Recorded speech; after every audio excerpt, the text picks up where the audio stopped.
Alors, nous allons poursuivre avec le classeur Arcane. Donc, on reprend notre petit schéma de l'étape 1 qui vient de vous être décrite pour le paramétrage des sections et qui vous permet de démarrer Aramis et qui vous permet aussi en parallèle de faire l'étape 3 qui est les phases comptables du classeur Arcane. Vous n'avez pas besoin d'attendre que Aramis soit terminé pour démarrer Arcane, même s'il y aura effectivement un fichier issu d'Aramis, et même deux fichiers issus d'Aramis qui seront exploitables dans le classeur Arcane, vous pouvez néanmoins démarrer cette étape 3 dès que le paramétrage est terminé.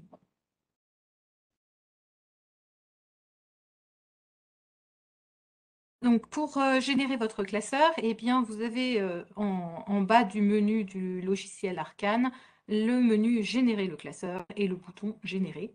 C'est ce qui va vous permettre d'ouvrir ce classeur à compléter pour l'ENC. Le classeur s'ouvre. Alors c'est un classeur qui ressemble à du Excel qui n'en est pas. Donc il y a certaines fonctionnalités d'Excel que vous n'aurez pas dedans, mais visuellement, il est très proche d'un classeur Excel. Quand vous l'ouvrez, il va s'ouvrir sur l'onglet qui s'appelle Ident, qui reprend les paramètres de votre identification. Donc ce que vous a décrit Marjorie avec le finesse de votre établissement, sa raison sociale, le statut de l'établissement. Ça reprend également la version du logiciel et ça va indiquer les activités que vous avez parmi les 4 champs du sanitaire et les ENC que vous réalisez parmi les 3 champs possibles. Et puis au-dessous, vous avez l'ensemble des onglets qui sont décrits avec des liens qui vous permettent de naviguer entre les onglets, sachant qu'il y a d'autres possibilités pour naviguer entre les onglets. Donc on va voir ça en détail dans les onglets suivants. Donc sur la partie haute du classeur que vous ouvrez, donc là vous êtes toujours à l'intérieur du logiciel, vous avez un premier bandeau en haut qui reprend l'onglet sur lequel l'onglet qui est actif, avec un menu déroulant qui vous permet de naviguer entre les onglets. Vous avez la possibilité également de naviguer entre les onglets par la partie basse, comme dans un classeur Excel, mais vous avez cette partie haute qui est aussi disponible. Vous avez ensuite le zoom qui vous permet de choisir le niveau d'affichage de vos données. Ensuite, vous avez l'icône pour figer les volets de la feuille courante, donc qui va vous être très utile pour naviguer à l'intérieur des onglets qui sont assez conséquents. Vous avez ensuite l'icône avec la croix rouge qui vous permet de vider toutes les données que vous avez pu saisir dans votre onglet si vous voulez repartir à zéro. Vous avez l'onglet suivant, l'icône suivante qui vous permet d'importer les montants sous forme de fichiers TXT ou alors de fichiers CSV avec un séparateur point-virgule qui est également accepté. Donc ça, c'est toutes les fonctions d'import des données. Vous avez l'onglet suivant, l'icône suivante, excusez-moi, qui permet d'importer les données depuis un classeur Arcane. Donc là, on est dans le logiciel, on est sur du Spreadsheet Gear, on n'est pas dans de l'Excel, même si ça y ressemble, mais on a la possibilité d'exporter les données et notre classeur dans du vrai Excel. Donc ça sort du logiciel, on crée un classeur, on peut le remplir et ensuite il faut le réimporter dans le logiciel pour que les données soient prises en compte. Donc si vous utilisez cette fonctionnalité, il ne faut pas oublier ensuite de réimporter vos données dans le logiciel pour qu'elles fassent bien partie de l'archive qui va être générée à l'issue de ces travaux et qui sera transmise vers la plateforme. Donc c'est cette icône avec la flèche bleue qui permet de réimporter des données qui sont dans un classeur Excel. Vous avez ensuite l'icône des données de 2CB, donc c'est celle de Crédit Bail qui vous permet d'importer les données de l'année N-1 pour ceux qui ont fait la campagne précédente, donc de la campagne 2020. Vous avez la possibilité de ne pas tout ressaisir et de récupérer les données antérieures, celles de l'année précédente. C'est pareil pour l'icône IMO. Ça permet de récupérer les données de valeur brute d'immobilisation et de dotation cumulées antérieures issues de vos données de l'année précédente. Enfin, vous avez les deux derniers boutons qui concernent le compte financier pour les établissements qui font le compte financier et qui souhaiteraient importer leurs données comptables à partir de ce compte financier. Vous avez la possibilité de les importer, c'est le premier avec la flèche, ou alors de supprimer toutes vos données, qui est celui avec la croix. Dans la partie basse du classeur, vous avez l'ensemble des onglets qui sont à renseigner pour l'étude. Donc là, ceux qui vous sont présentés, ce sont les onglets relatifs à l'ENC. Et puis, dans chacun des onglets, vous avez un croisement, enfin, dans une cellule, une case violette avec une flèche vers le bas et une flèche vers la droite qui vous indique là où se trouvent les références de code import de lignes et de colonnes. Donc, si vous souhaitez faire un fichier d'import, vous repérez vos identifiants d'import par le biais de cette case-là qui vous indique la ligne et la colonne où se trouvent les identifiants. Nous avons d'autres informations qui sont communes à la plupart des onglets d'Arcane. Donc, ce sont des codes couleurs de cellules. On a des cellules qui sont en beige, qui représentent les zones de saisie possibles. Donc, c'est là où on attend effectivement des données. Là, potentiellement, il n'y en a pas, mais en tout cas, c'est là où vous pouvez les saisir. Vous avez des cellules qui sont en gris. Celles-ci sont interdites à la saisie, elles sont verrouillées. Donc, vous ne pourrez pas saisir d'informations dans ces cases-là. On a des cellules qui sont en orange, qui représentent des affectations obligatoires et qui, du coup, ont des formules automatiques qui viennent reprendre le montant à imputer dans cette case-là. Elles sont verrouillées également, puisque c'est une formule de calcul qui vient les alimenter. Enfin, sur l'onglet 3SA, on a des cellules qui sont en jaune. Elles correspondent à ce qu'on appelle un solde préconisé. C'est quand vous avez des affectations analytiques qui sont attendues sur les SA consommatrices, mais que potentiellement vous avez un petit reliquat que vous ne sauriez pas affecter aux SA consommatrices. Donc il faut bien que ça soit un petit reliquat, ça doit rester marginal. On vous préconise la section d'analyse dans laquelle vous affectez ce montant qui ne serait pas, qu'il ne serait pas possible de mettre sur les SA consommatrices. Donc, vous avez la possibilité. Donc, ça, c'était pour la saisie manuelle, directement dans le logiciel. Si vous faites un fichier d'import, donc vous avez le bouton avec la flèche verte qui vous permet d'importer des fichiers. Donc, comme je vous l'indiquais juste avant, en format TXT ou en format CSV avec le séparateur point-virgule. Quand vous importez un fichier, on vous propose systématiquement soit de compléter les données que vous avez déjà saisies, soit de supprimer les données qui étaient déjà saisies pour les remplacer par les données que vous importez. Donc, à chaque fois que vous allez importer un fichier, on va vous poser la question de ce que vous souhaitez faire. Tous les formats d'import sont décrits dans le guide utilisateur Arcane. Donc, vous le retrouvez sur le site de l'ATIH et vous le retrouvez dans le menu aide manuel d'utilisation dans le logiciel lui-même. Donc, il va vous indiquer onglet par onglet le format d'import qui est attendu.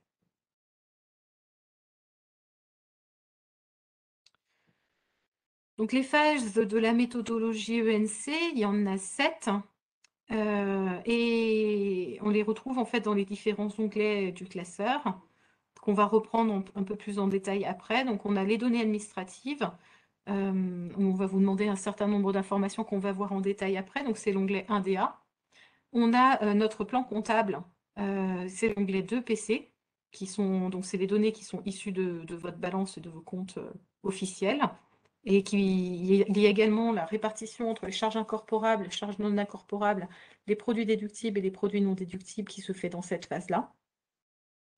On a une phase 2 complémentaire pour le retraitement des...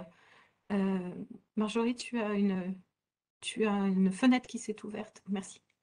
De retraitement des honoraires qui permettent de saisir les données hors exploitation de l'activité libérale.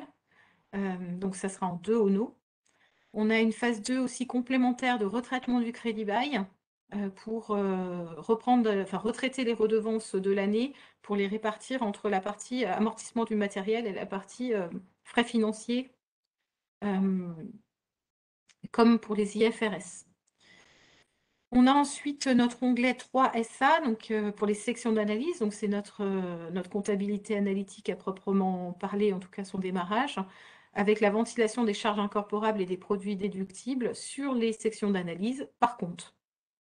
Voilà, donc on va détailler pour l'ensemble des comptes et pour l'ensemble des sections d'analyse la totalité de ces charges incorporables produits déductibles. On a ensuite un onglet de saisie des ETP rémunérés, équivalent temps plein rémunéré, sur l'ensemble des sections d'analyse et par type de personnel. On a une phase 4 de traitement des produits déductibles. Donc là, on se retrouve en poste de charge et on vient indiquer les produits admis en atténuation, sur quel poste de charge ils viennent s'affecter pour diminuer la charge. Et tout ça est s'apparaissant. On a une phase 5 de déduction des charges des fonctions logistiques qui sont consommées par des hors activités principales de soins. Donc sur tout ce qui sort de la partie hospitalisation, soins de façon générale, on le verra aussi de plus près. Notre phase 6, celle qui est en lien avec Aramis et avec l'export d'Aramis, c'est la déduction des charges directement affectées au séjour. C'est ici qu'on va mettre nos suivis au séjour. On a nos deux onglets 7 correspondant à la phase 7, donc 7 champs et 7 logs, qui sont les clés de ventilation des fonctions logistiques et structures sur les différents champs d'une part, et ensuite par SA pour des sections d'analyse qui concernent l'ENC réalisé. Enfin, on a l'onglet IMO pour la répartition de l'actif immobilisé sur les sections d'analyse, et l'onglet contrôle. Donc on va rentrer un petit peu plus en détail pour chacun. Donc les données administratives, c'est l'onglet 1DA. Pour SSR, les données qui sont demandées, ce sont déjà des données de capacité sur les sections d'analyse clinique. On va vous demander le nombre de journées lits d'ouverture et le nombre de lits installés aux places. Donc le nombre de journées lits d'ouverture correspondant enfin, comme le nom l'indique, à la capacité réelle d'ouverture, enfin d'utilisation de vos lits. Si vous avez eu des services qui ont été fermés parce qu'il y a eu des travaux, ou voilà, du coup, ce ne sera pas effectivement pas le nombre de journées de l'année multiplié par le nombre de lits. Il y aura une différence à ce niveau-là. Vous avez des indications dans le document de consigne. Vous avez des données de surface qui vous sont demandées avec les mètres carrés. Alors, c'est ceux dont vous disposez. Ça peut être les SDO, les CHOB, les CHON, les surfaces planchers. Voilà, celles dont dispose votre établissement sera celle qui servira pour l'ENC. On a ensuite des données sur les unités d'œuvre pour les SASSR. Donc, pour les métiers de RR, vous allez avoir le rappel du type d'intervenant SAMT métier de RR que vous avez, qu'a présenté Marjorie dans le paramétrage. Donc, est-ce que c'est un intervenant salarié, intérimaire, libéral, etc. Vous allez avoir ensuite un calcul du total de minutes produites qui est en fait la somme des deux lignes qui sont au-dessous. Donc, on va vous demander le nombre de minutes produites pour les patients hospitalisés en SSR. Donc ça, ce sont des informations qui vont être issues de vos recueils Aramis. Et c'est cette partie-là qui va pouvoir être alimentée avec l'export qui vient d'Aramis à destination de 1D1. Vous allez ensuite avoir le nombre de minutes produites hors hospitalisation SSR. Ça ne vient forcément pas d'Aramis.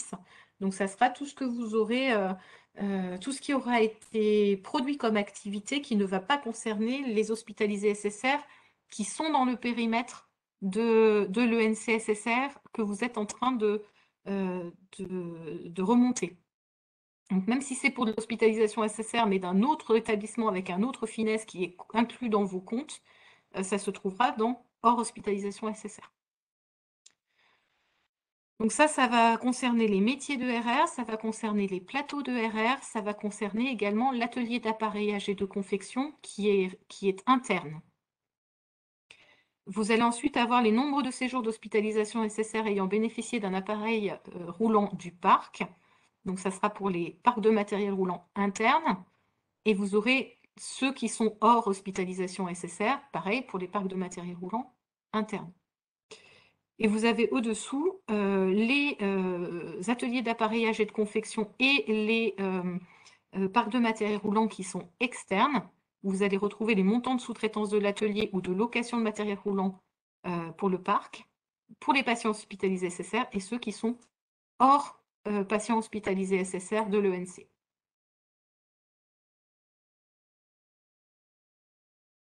Vous avez ensuite les unités d'œuvre des SAMT et des consultations, donc, qui vont être attendues dans cet onglet 1DA. Donc, pour chacune des SAMT que vous aurez paramétrées et qui concernent vos hospitalisés SSR de votre PMSI sur lequel vous faites l'ENC, vous allez avoir le tableau à renseigner pour savoir quelles sont les unités d'œuvre consommées, notamment pour les hospitalisés SSR et puis par l'ensemble des autres bénéficiaires de cette activité. Pour les consultations, ce sont bien les consultations externes SSR qui sont retenues. Donc c'est pour ça que la partie hospitalisation est grisée pour le SSR.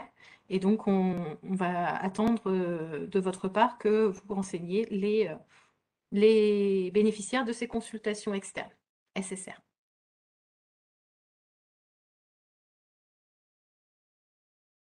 Vous avez aussi une partie sur la typologie des consultations, donc qui reste facultative pour les données 2021.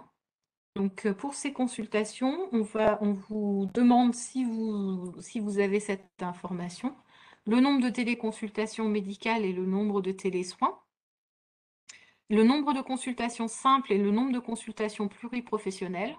Donc là, la somme des deux, théoriquement, doit correspondre à la totalité des informations de nombre de consultations que vous aurez renseignées plus haut dans le tableau qu'on a montré juste avant. Évidemment que pour les téléconsultations, télésoins, ça ne fait pas la somme forcément. Et puis, si vous disposez de cette information, le nombre total d'actes techniques réalisés au cours des consultations, donc dont le nombre d'actes CCM réalisés au cours des consultations, et les ICR de ces actes CCM techniques qui seraient réalisés au cours de ces consultations. Donc, si vous disposez d'une information, même si ce n'est pas toute, renseignez les informations dont vous disposez, elles seront toutes bienvenues.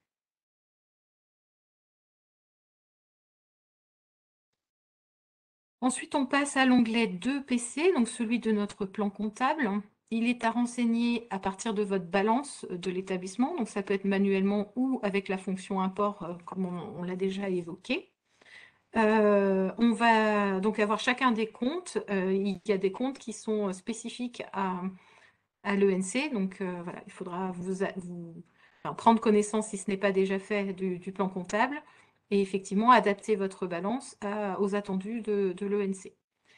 Pour chacun des comptes, ensuite, on va définir s'il est à retenir ou non dans le périmètre de l'ENC. Ce qui est retenu dans le périmètre de l'ENC, ce qu'on appelle les charges incorporables, produits admis en atténuation des charges. Et tout ce qui n'est pas admis dans le périmètre, c'est les charges non incorporables, les produits non déductibles de différentes sortes. On voit ici dans la copie d'écran qu'on a des comptes qui se mettent en orange, des cases orange. Ce sont ceux qui sont directement affectés sans que vous ayez, vous, à avoir d'intervention. Par exemple, tous les produits liés à l'assurance maladie ou aux mutuelles s'imputent automatiquement en produits non déductibles et notamment en produits de l'activité hospitalière, par exemple. Voilà. Et certains comptes, en revanche, nécessitent une intervention de votre part pour définir la part qui est incorporable et celle qui ne le serait éventuellement pas. En complément de cette phase, donc on a nos onglets 2CB de ONO, dont j'ai déjà parlé un petit peu. Donc le 2CB pour le crédit bail.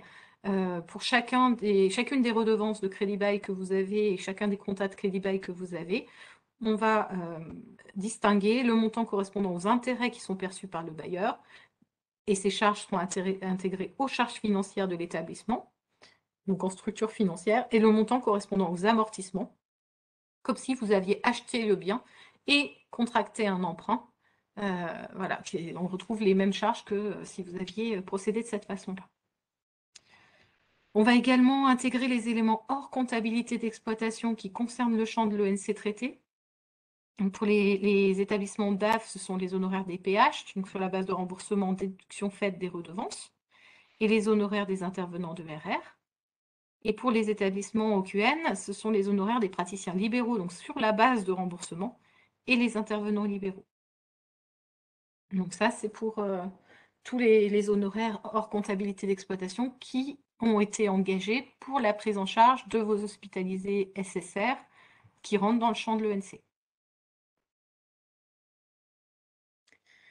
Pour passer de l'onglet 2PC vers l'onglet 3SA, qui est la partie où on ventile les charges sur les sections d'analyse, on a dans l'onglet 2PC, à gauche, des numéros de compte de 2PC.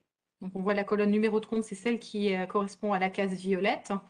À gauche, on a les comptes de regroupement de l'onglet 3SA. Voilà, entre 2PC et 3SA, on a des comptes qui sont sommés pour faire un compte analytique qui est repris en 3SA. Donc on voit dans l'exemple, par exemple, les personnels extérieurs. Il y a plusieurs comptes qui correspondent à du personnel autre extérieur. Pour 3SA, tous ces comptes-là seront regroupés en PA-EXT. Ça sera le compte PA-EXT qui sera repris en 3SA. On voit également pour les comptes 602 qu'on a nos achats stockés qui sont sommés avec les variations de stock du compte correspondant, nos 603. Et c'est c'est cette association des deux comptes qui devient le compte de l'onglet 3SA, donc pour avoir les consommations de l'année. Voilà, donc c'est dans cette colonne-là que vous trouvez le lien entre 2PC et 3SA. Donc là, on est sur notre onglet 3SA. On va affecter les charges et les produits sur les sections d'analyse. En fait, on veut savoir quelle est la consommation de ressources de chaque section. Donc, on retrouve notre compte avec son libellé pour les charges et les produits. Et on a les différents types de sections qui ont été paramétrées, donc les sections d'analyse clinique, les SAMT, les logistiques médicales, logistique générale, les métiers de RR, les plateaux de RR, les PSSR, etc. Tout le paramétrage que vous avez fait, y compris celles qui sont paramétrées par défaut que vous a présenté Marjorie, seront visibles dans cet onglet-là. Et la totalité, donc on a dans une première colonne la reprise des montants de charges incorporables et produits déductibles qui ont été identifiés en 2PC. Tout doit être affecté, la colonne écart doit être à 0 à l'issue des travaux que vous faites dans cette phase-là.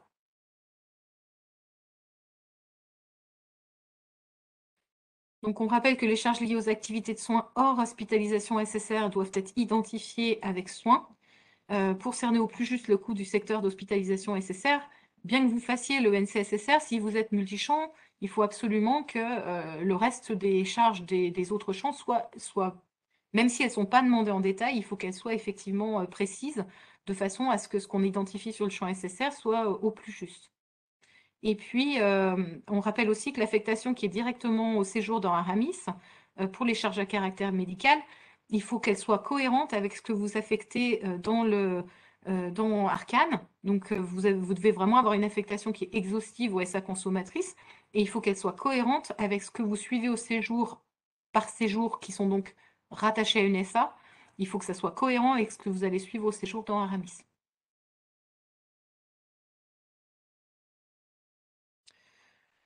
On a ensuite l'onglet ETPR, donc équivalent temps plein rémunéré. Donc on va vous demander de déclarer vos ETPR par section d'analyse. Vous avez donc les différentes catégories de personnel PM, PS, PA, PI et j'ai oublié SF, donc c'est le nouveau, sage-femme. C'est un nouveau poste de charge cette année qui n'existait pas en 2020. Qui sont attendus dans cet onglet. Et on vous demande d'indiquer les ETPR pour chacune des sections.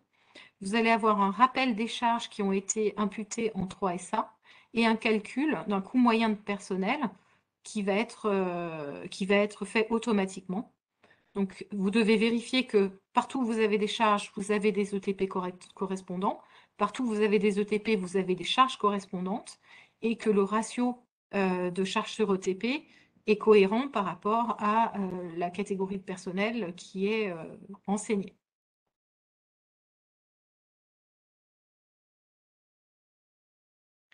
Pour passer de l'onglet 3SA à l'onglet 4 produits, vous avez à gauche des numéros de compte de 3SA. Donc les numéros de compte de 3SA se retrouvent sous la cellule violette avec les flèches.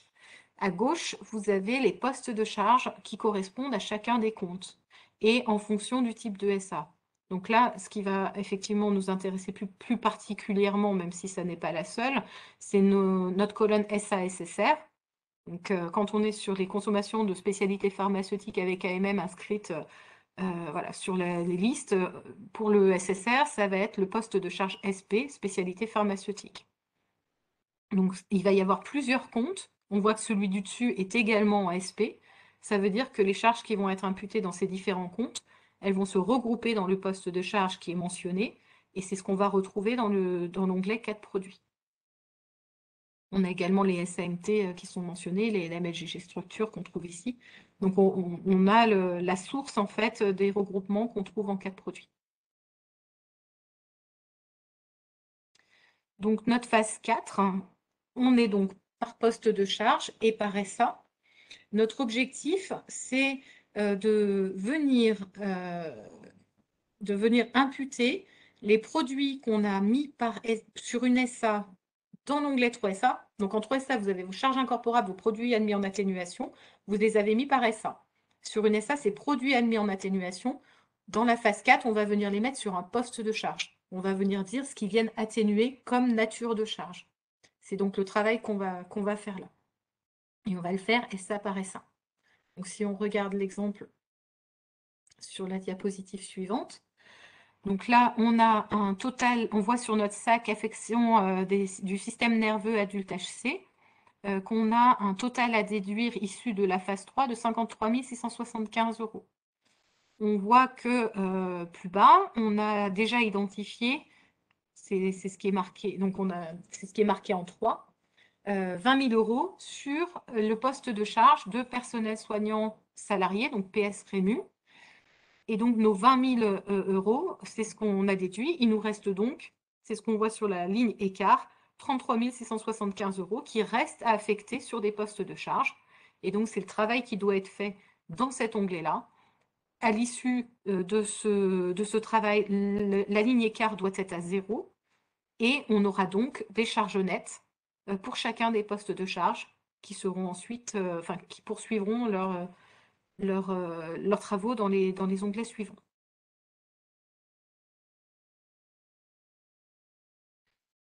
Notre onglet 5, donc c'est celui de déduction des charges des fonctions de LMHGG structure qui sont consommées hors activité principale de soins. Donc là, on voit dans l'exemple, alors tout est ouvert, mais tout ne peut pas concerner un même établissement, mais on a les redevances des praticiens libéraux, c'est que pour les établissements OQN. On a les remboursements de comptes de résultats annexes, ça c'est que pour les établissements DAF. On a ensuite les colonnes qui sont en vert plus pâle d'activités subsidiaires. Celles-là, elles concernent tous les statuts d'établissement. Sur la partie haute, on a les comptes de classe 7. Ces comptes-là, ce sont ceux qui ont été identifiés dans la colonne correspondant aux activités subsidiaires, remboursement de budgets annexes et redevances dans l'onglet 2PC. Ils sont donc repris ici. Quand ils peuvent s'affecter automatiquement à une SA, ils sont mis en orange. Et il y a quelques comptes qui ne peuvent pas être mis directement sur des SA et qui sont donc ouverts en gris, en beige, pour que vous puissiez saisir les montants par SA. Donc ça, c'est la première partie. Ensuite, on a la deuxième partie qui est en bleu lumineux, en bleu foncé, qui reprend le total des charges qui ont été directement identifiées dans la phase 3SA. Certains comptes sont imputables directement en 3SA sur ces sections-là. D'autres ne le sont pas. Et du coup, c'est tout le travail de cette phase 5, c'est de venir identifier les charges indirectes de logistique médicale, de logistique générale et de structure qui ont été engagées pour la réalisation de ces activités et qui n'étaient pas directement saisissables dans la phase 3. Donc pour ça, on va aller vers... on va voir en détail, par exemple, sur la pharmacie, comment ça se matérialise sur la partie basse de l'onglet. Donc là, dans l'exemple qui est pris, on est sur la SA de rétrocession de médicaments. Pour la rétrocession de médicaments, les charges de personnel de pharmacie ne sont pas imputables en rétrocession de médicaments. Et pourtant, il y a bien des personnels de la pharmacie qui ont travaillé pour cette activité de rétrocession de médicaments. C'est donc dans cette phase qu'on va venir les identifier en montant et par poste de charge. Et on va venir indiquer ici quels sont les montants qui ont été engagés. Donc à l'issue de cette phase, il y a un calcul de taux de marge qui doit effectivement être cohérent. Alors sur les budgets annexes, il est censé être à 0 à l'exception des consommations d'unités d'œuvre. Et sur les autres SA, il peut y avoir un taux de marge qui doit rester cohérent, ou en tout cas votre superviseur vous posera la question. On a ensuite notre phase 6, donc c'est celle de déduction des charges directement affectées au séjour. C'est notre onglet 6 CD, charges directes. Donc c'est le recueil des charges suivies au séjour qui est effectué à partir du logiciel Aramis. On vient déduire dans Arcane ces charges directement affectées au séjour pour ne pas les comptabiliser en double. Donc, et cette phase, elle permet d'identifier les charges nettes résiduelles des sections qui seront ventilées selon des clés de répartition. Donc, en phase 4, produit, on a obtenu par poste de charge des charges nettes. Ces charges nettes, on a une partie qui est directement affectée au séjour dans Aramis. C'est celle qu'on vient déduire, qu'on vient identifier ici dans la phase 6 pour regarder ce qui reste, qui n'est pas suivi au séjour. Et ce résiduel non suivi au séjour, c'est ça qu'on va aller ventiler sur l'ensemble des séjours. Alors en l'occurrence, en prorata des journées, dans le cas des charges médicales, ça sera au prorata des journées de l'ensemble des séjours de la section concernée. Dans l'exemple, on a nos produits sanguins labiles en phase 4, les charges nettes étaient de 100 €. On a suivi au séjour dans Aramis 90 €. Il nous reste donc en phase 6 10 € de charges nettes résiduelles qui seront ventilées sur l'ensemble des séjours. Donc concrètement dans l'onglet, ça se présente. Oui, vas-y. Concrètement dans l'onglet, on voit dans l'exemple ici, on a nos spécialités pharmaceutiques non facturables en sus. C'est la première ligne sous les en-têtes pour 352 956 € pour la SAC MCO de réanimation, c'est MCO mais qu'importe. On a notre poste de charge direct de SP, donc spécialité pharmaceutique, en hors traceur. Il y a un suivi dans Aramis de 70 000 € et il y a donc des spécialités pharmaceutiques non facturables en sus en net résiduel de 282 956, c'est un petit peu petit, qui restent et qui seront ventilés sur l'ensemble des séjours. Donc le principe est là. Vous avez, à partir d'Aramis, la possibilité d'exporter les données issues du fichier 3, donc avec les spé pharma, les consommables médicaux, les produits sanguins labiles qui sont dedans, et qui viendra se mettre automatiquement sur les sacs SSR correspondant au numéro de séjour. Donc votre numéro de séjour est associé à une UM, et cette UM est associée à une SAC. Donc ça permet de venir mettre les montants automatiquement par poste de charge dans l'onglet 6 si vous importez ce que vous aurez alors exporté d'Aramis.